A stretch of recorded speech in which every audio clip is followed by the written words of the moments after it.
I let go of 2 things in my life, so I'm starting to feel a little lighter, feel a little better. So I just want to tell you guys about the 2 things I let go. The first one was a friend. She was just too dramatic. Like, my friend was so dramatic, she had this feature on her phone that whenever you press the button, it will let your emergency contacts know you're in trouble, you need them, something like that. So I get an emergency call from her, and her location said home. So I called her, and I'm like, what's going on? She was like, oh, I was just having a nightmare. And I'm like, okay. I'm like, okay, I don't think that's how it works. You know what I'm saying?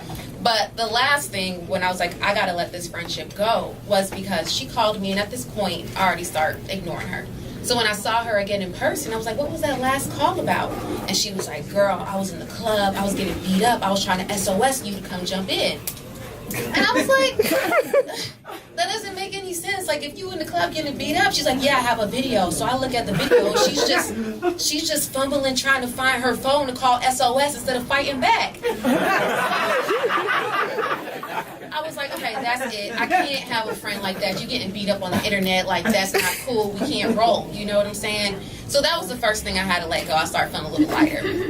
So now the second thing I had to let go was me going to the club. Like, I can't go to the club anymore because it started messing with my self-esteem. So the last time I went to the club with 3 other girls. We're like 30 minutes, an hour into the club, and all my friends are already like booed up. They got a guy, they walked away, and I'm standing there by myself. So I just start, fake texting, and I'm praying a little bit, and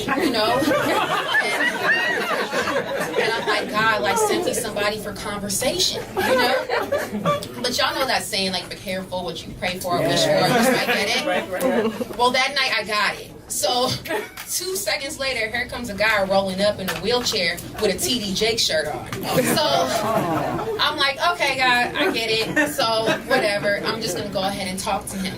But I don't discriminate. Like, the wheelchair wasn't a problem, because if I was at a restaurant and I was sitting down and we were eye level, like, everything would have been cool.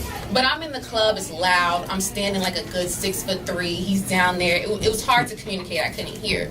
And every time he tried to say something, he's like rolling over my toe with his wheelchair trying to get closer. So at this point, I'm invested. So I said, okay, let me just sit down on his lap so I can hear what he's trying to say. So I sit down on his lap, and I'm leaning in. I'm trying to hear what he's trying to say, and now my chest is kind of pushed up against his chest, and then he got the TD Jakes shirt on, so my boob is kind of in TD Jakes' mouth because it's posed like, on the shirt. So it was really weird. So here I am sitting on this guy in the wheelchair's lap with the TD Jakes shirt on, whatever. Now we're talking, chopping it up. 2 seconds later, I'm getting drugged down to the floor, getting beat up. I look up, a girl is thrusting herself up out of her wheelchair. I realize, like, this is his girlfriend. Now I'm getting my ass beat in the club. She's handicapped, so I can't fight back. So I start fumbling with my phone, trying to call